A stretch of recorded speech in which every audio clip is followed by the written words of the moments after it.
everybody, so today I'm going to be reviewing Manufacturing Consent, which was written by Noam Chomsky and Edward Herman. And before I start this review, let me just say this was the first thing I had ever read that was written by Noam Chomsky, and so I was really excited to kind of crack into it. I'd heard a lot about Noam Chomsky, I'd watched a lot of interviews with him, and I'd heard this book referenced a bunch of times, and so I was really excited, and let me just say it did not disappoint whatsoever. And so the basic premise of this book is it talks about the way that the U.S. media, corporate media specifically, manufactures consent amongst the people. And the way it does this is through what they describe as kind of the propaganda model. So this book doesn't take the stance that this is some elaborate conspiracy amongst all different media outlets and they all have this hidden agenda. That's not necessarily what they believe. They believe that it's the propaganda model. It's made up of a couple different parts. One of the things is that the size and kind of profit orientation of media outlets biases it towards more corporate interests, just because when it's larger and the majority of its funding comes from advertisers, that's going to bias it towards large corporations.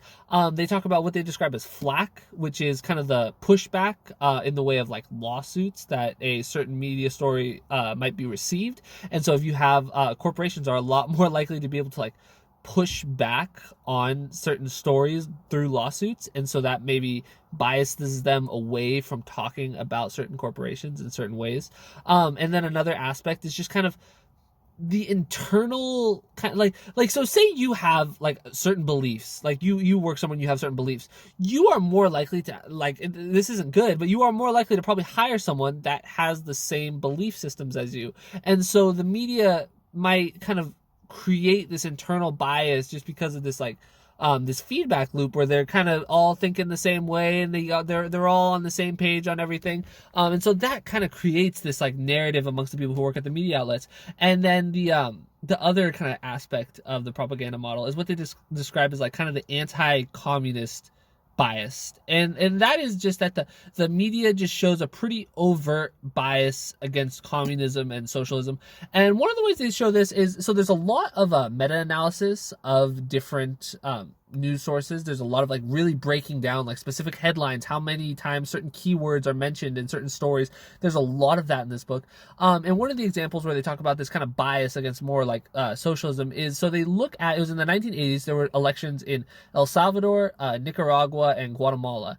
And so El Salvador and Guatemala, they had more of a free market, I guess, approach to their governments. It just wasn't overtly socialist. And then Nicaragua, on the other hand, was more socialist, what with the Sandinistas and everything.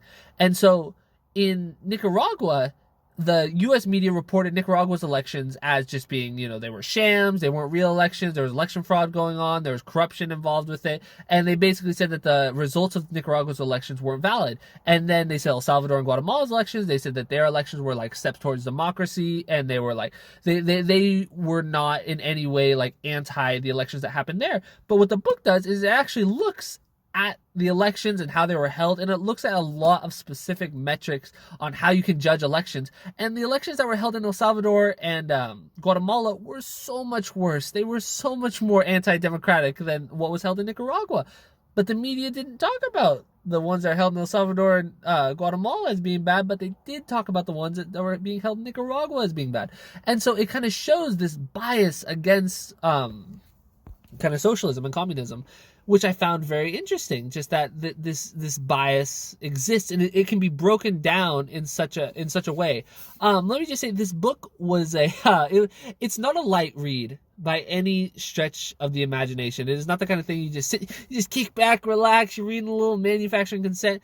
This is the kind of book that you would want to take notes for. I definitely plan on like referencing it a whole bunch. I want to go back and go to this book really often. It talks about a lot of really cool things. It talks about the Vietnam War. It talks about like the propaganda model. Like I said, it goes really deep into certain elections and everything. And it is a really interesting take, because I think a lot of people, we live in the fake news era, essentially, where everyone wants to cry fake news, but they don't actually have any like rhyme or reason behind it. But this book actually backs up a lot of the the negative things that get said about the media with some real information. The meta-analysis of like the different news sources was really interesting, just because it actually is like, no. You guys talk about this a lot more than you talk about this. We have it broken down by keywords. You guys talk about this way more.